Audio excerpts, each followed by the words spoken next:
ಉತ್ತರ ಕೊಡ್ತೀನಿ. ಮಾನಸಿಕ ಒತ್ತಡದ ಮೂಲ ಮನಸ್ಸಿನಲ್ಲಿರೋ ವಿಚಾರಗಳನ್ನು ಹೊರಗಡೆ ಕಳಿಸದೆ ಒಳಗಡೆನೇ ಇಟ್ಕೊಳ್ಳೋದು. ಮನಸ್ಸಲ್ಲಿರೋ ವಿಚಾರಗಳನ್ನು ನೀವು ಆವಾಗವಾಗ ಇಳಿಸಬೇಕು. ಯಾರ ಹತ್ರನಾರು ಗಂಡ ಹೆಂಡತಿ ಅನ್ಯೋನ್ಯತೆ ತುಂಬ ತುಂಬ ತುಂಬ ಇಂಪಾರ್ಟೆಂಟು. ಗಂಡ ಹೆಂಡತಿ ದೇಹದ ಸಂಪರ್ಕ ಅನ್ನೋದಕ್ಕಿಂತ ಹೆಚ್ಚಾಗಿ ದೇ ಆರ್ ಫ್ರೆಂಡ್ಸ್. ಗಂಡ ಹೆಂಡತಿರು ಫ್ರೆಂಡು. ಯಾರ ಹತ್ರ ಏನು ಶೇರ್ ಮಾಡ್ಕೋತೀವೋ ಇಲ್ವೋ ಫ್ರೆಂಡ್ಗಳ ಹತ್ರ ಓಪನ್ ಆಗಿ ಮಾತಾಡ್ತೀವಿ. ಗಂಡ ಫ್ರೆಂಡ್ ಆಗಿರಬೇಕು, ಹೆಂಡತಿ ಫ್ರೆಂಡ್ ಆಗಿರಬೇಕು. ಗಂಡ ಹೆಂಡತಿ ಫ್ರೆಂಡ್ಶಿಪ್ ಇಲ್ಲ, ಈಗೋ ಕ್ಲಾಶ್ ಇದೆ, ಅದಿರುತ್ತೆ. ಒಂದ ಗಂಡನ ಮೇಲೆ ಹೆಂಡತಿಗಿರುತ್ತೆ, ಹೆಂಡತಿ ಮೇಲೆ ಗಂಡನಿಗಿರುತ್ತೆ. ತುಂಬ ಅಡ್ಜಸ್ಟ್ ಮಾಡಿಕೊಂಡು ಹೋಗೋ ಫ್ಯಾಮಿಲಿನಲ್ಲಿ ತುಂಬ ತುಂಬ ರೇರು. ಆದರೂ ಕೂಡ ಅಡ್ಜಸ್ಟ್ಮೆಂಟ್ ಬಂದ್ಬಿಡ್ತು ಅಂತಂದರೆ ತುಂಬ ಓಪನ್ ಆಗಿ ಮಾತಾಡ್ಕೋತಾರೆ ಒಬ್ರಿಗೊಬ್ಬರು. ಅದು ಎಲ್ಲಿ ಇಲ್ಲ, ಇನ್ಯಾರು ಒಬ್ಬರನ್ನ ನೀವು ಜೊತೆಗೆ ಇಟ್ಕೋಬೇಕು. ಅದು ಅಕ್ಕ ಇರ್ಬೋದು, ಅಣ್ಣ ಇರ್ಬೋದು, ತಮ್ಮ ಇರ್ಬೋದು, ಪಕ್ಕದ ಮನೆಯವ್ರು ಇರ್ಬೋದು, ಎದುರುಗಡೆ ಮನೆಯವ್ರು ಇರ್ಬೋದು. ಲೇಡೀಸು, ಜೆಂಟ್ಸ್ ಅಲ್ಲ, ಗಂಡಸರೆಲ್ಲ ಕೆಟ್ಟವರು. ನಿಮ್ಮ ಮನಸ್ಸಲ್ಲಿರೋ ಭಾವನೆಗಳನ್ನು ನೀವು ಶೇರ್ ಮಾಡ್ಕೊಳಕ್ಕೆ ಹೋದ್ರಿ ಅಂದರೆ ನಿಮ್ಮನ್ನು ಮಿಸ್ಯೂಸ್ ಮಾಡೋಕ್ಕೆ ಬರ್ತಾರೆ. ಸೊ ಅದರಿಂದ ತುಂಬ ಹತ್ತಿರವಾಗಿರೋ ಲೇಡೀಸ್ ಯಾರು ಇದ್ದರು ಅಂತಂದರೆ ನಿಮ್ಮ ಮನಸ್ಸಲ್ಲಿರೋ ಭಾವನೆಗಳನ್ನು ಅಟ್ಲೀಸ್ಟು ನಾನು ನೋಡಿದ್ದೀನಿ, ಹೆಂಗಸರು ಫೋನ್ ತೆಗೆದರೆ ಗಂಟೆಗಟ್ಟಲೆ ಮಾತಾಡ್ತಾರೆ.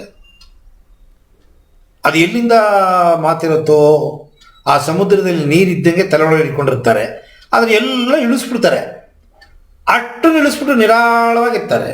ಹೆಂಗಸರಿರೋ ಒಳ್ಳೆ ಕ್ಯಾರೆಕ್ಟ್ರು ಅದೇ, ಕೆಟ್ಟ ಕ್ಯಾರೆಕ್ಟ್ರು ಅದೇ. ಜಾಸ್ತಿ ಮಾತಾಡ್ತಾರೆ, ಇರೋದನ್ನು ಹೇಳಿಬಿಡ್ತಾರೆ ಓಪನ್ ಆಗಿ.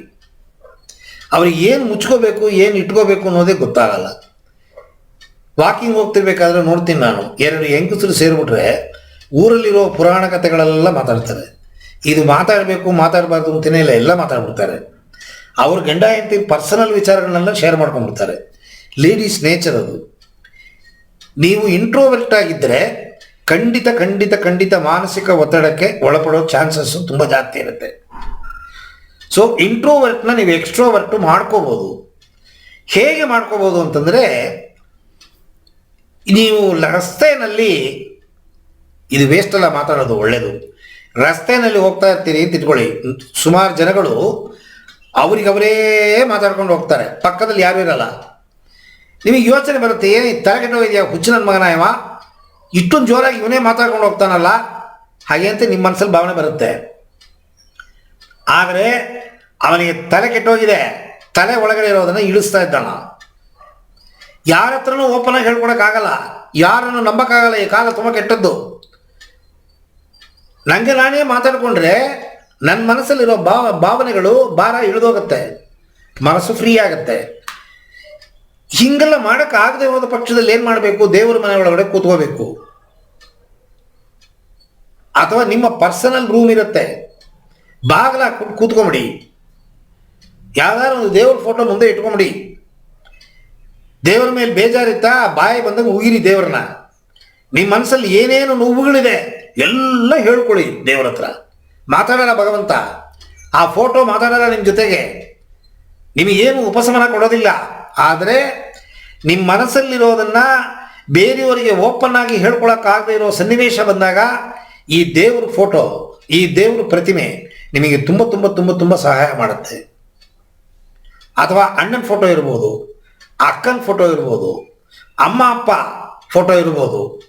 ಯಾರದೋ ಒಂದನ್ನು ಮುಂದೆ ಇಟ್ಕೊಂಡು ನಿಮ್ಮ ಮನಸ್ಸಲ್ಲಿರೋ ಭಾರನ ಓಪನ್ ಆಗಿ ಬಾಯಿ ಬಿಟ್ಟು ಹೇಳಿಕೊಂಡು, ನೀವು ಕಣ್ಣಲ್ಲಿ ನೀರು ಬಂದರೂ ಚಿಂತೆ ಇಲ್ಲ, ಅಳಬೇಕು. ಒಳಗಡೆ ಯಾವುದನ್ನು ಇಟ್ಕೋಬೇಡಿ. ಅವ್ರು ಹೇಳಿದ್ರು ಇವ್ರು ಹೇಳಿದ್ರು ಓಪನ್ ಆಗಿ ಮಾತಾಡ್ತಿ ಅಮಿಕ್ಕಿಟ್ಕೋ, ಅದೆಲ್ಲ ಮಾಡಬೇಡಿ.